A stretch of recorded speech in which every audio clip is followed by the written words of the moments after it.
all of the onboard action from round 7 of the Wessex League. I'm going to show you my power numbers and my absolute disaster where my shifter ran out of battery. But I'm going to break down how much power was needed on the opening lap of this race. And straight out of the bat, I got a good start. I was in second place. It was full gas.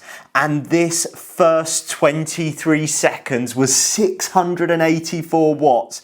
And your boy does not have a lot more power to give than that. So it was full on. And I watched a video the other day and some guy was explaining the start of a cyclocross race. The only way of explaining it is the field sprint that you'd normally get at the end of a bike race is right at the start, and you've got to be willing to suffer. And right now I wasn't like bang on the wheel, but I wasn't too worried because I wasn't totally burying myself, and I've got much better at this over the last year. I used to just absolutely sell my soul to get on the wheel in front of me, but I've learned a little bit on how to pace, ladies and gentlemen, just a tiny bit. I still go out hard, and that is what cross is all about. But the start of this race was all the way up that horrible grass climb that's absolutely savage, and then down this descent. So a lot of like freewheeling down here, but some big accelerations still out of the corner. And the first couple of minutes was full gas. There's no two ways about it. And you can see I'm slowly closing the gap down here. One thing I had realised right now was my left shifter had run out of battery. So what you want to check is cadence. I learned a lot from this race. One being always put the spare bike in pits. Don't leave it in the van. 2 being how to corner better. I've realised that my cornering is probably a bit of a shambles, to be honest. But the first 2 minutes of this race, 298 watts. Ignore the heart rate because I didn't have my heart rate strap on. But 298 watts is what you need to be in second place right now, and I am still losing the wheel a bit, but big acceleration here, and I wasn't too worried because I knew I was going to shut it down. You know when you can see the rider in front and you think they're probably going a little bit too deep right now, but I had a little bit of a gap from the people behind, but they shut it down on this section as well.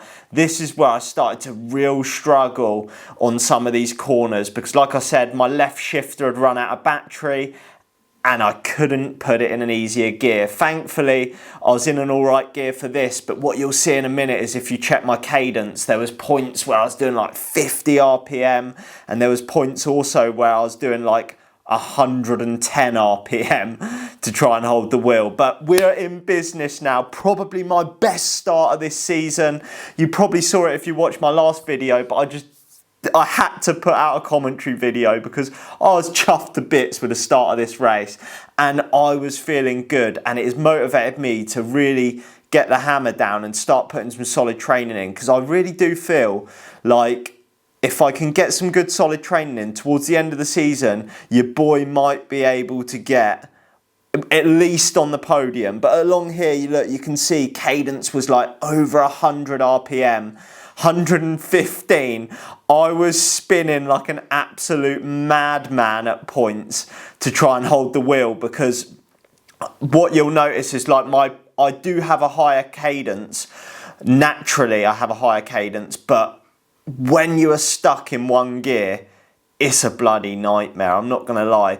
But what you'll see is some of my cornering is absolutely shocking, and I've only just realised that. And there's that saying, like, if you can save half a second a corner or 0.25 of a second, it all adds up over the race. And towards the end of this race, when I start to come good, I really figure out how to corner better with one gear rather than like sort of diving up the inside and then trying to accelerate hard out. Because I knew I didn't have the gears, I was trying to like basically keep my momentum high, but I lost the wheel a little bit there just because it was so hard to accelerate. It was like torque training to accelerate out of these corners. And then off here I had to do like 40 RPM to get up that hill, and then it was like, right, I've got to get off and run. It was quicker to ride this off-camber section, but when your boy's got no gears because he's an absolute chopper and didn't check the battery, you've got to run this whole section. Then your heart rate spikes up. It's absolutely brutal, as you know. I'm a half decent runner, but this first 5 or so minutes of a cross race is always absolutely on the gas. And obviously right now I'm doing 0 watts, so you'll see a reflection of that when I pop the power up now. We've now dropped down 5 minutes 46 at 252 watts. But take into consideration that last 60 seconds I didn't even hit a pedal stroke. Maybe it wasn't 60 seconds, but the first 5 minutes 252 watts, and now we are back on the gas. And look at the RPM I'm doing here. Yet again 115, and I'm doing 250 watts. Not ideal. I really wanted to shift down, put the power down and close that gap back down, but I knew as soon as we hit this next climb it was going to be absolutely Red Rover for Georgie boy. So basically the power required to be at the front of this race, over 600 watts for 20 seconds, and then 5 minutes at 252, and the normalized power would have been over 300. But this is where it all absolutely fell to bits for me, because low cadence strength work is definitely something I need to work on. Because look, when you get back on the bike and you're doing like 50 RPM because you can't change gear and you are just absolutely grinding and people are going past you, and I think I'm like out of the saddle. And one thing I have really been working on getting back into training is doing efforts seated. But the cadence picks up a bit here, but I am in a box right now because the burn when you're doing like 60 RPM is absolutely horrible. And every time it kicks up, the cadence drops a bit more, 58, 57, and I put some big efforts in this race at low cadences. You'll see here, 6:51 seconds at 63 RPM and 61 RPM, and that was what was absolutely killing me, destroying my little noodle legs, which makes me think, 1, never forget to charge your battery, ladies and gentlemen, and 2, I'm going to start working on some torque efforts so that I've got some power in my legs. Torque efforts, and also I need to get back into some strength training because look, 50 odd watts. But what I want you to watch here is my cornering. It's shocking. I'm like diving into the corner a little bit too much, then like trying to sprint out of it with like 60 RPM, and I was just blowing up because my legs were in so much pain. And it basically went from bad to worse. Your boy was off running again, lost another place, then lost another place.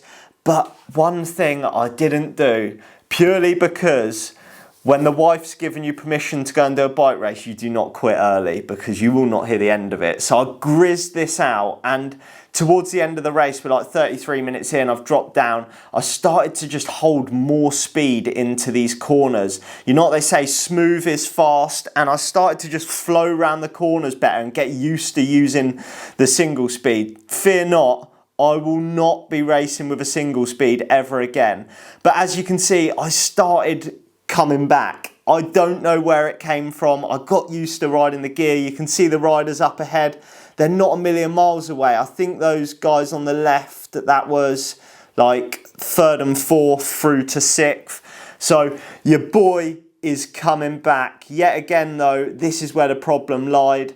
I was having to just grind up this climb like I never have before. But somehow I'm back in business, ladies and gentlemen. I'm shutting down gaps, and I am ready to move up into, I think this would have put me into 7th position with 3 laps to go. So eventually I shut this gap down to Luca in front, who was the guy that got the absolute blistering start on lap 1. And he's obviously blown his biscuit a little bit to drop back. But eventually I get on his wheel and I just decide to attack straight past and onto the next wheel. And your boy was moving up. But it was probably too little too late. I'd mastered the single speed. They call me Georgie boy single speed. No, they do not. But I'd mastered it a little bit too late, I think. But I got onto this guy here who came absolutely flying past me earlier. And I was starting to feel good, so I was like, right, I need to get past him, move up. We come down past pits, and I was like, right, he left the door open for me a little bit here. And I took this corner really well. Don't want to big myself up or anything. All right, George. And up into 6th place. And then the chase was on. We were going to try and get into the top 5 and my best result of the year.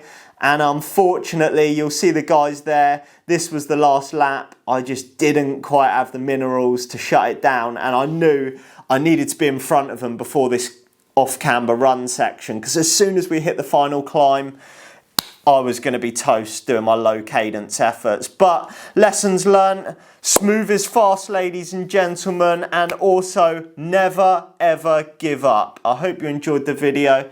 6th place for me, and I'll catch you in the next one. Hopefully we can get a victory at some point.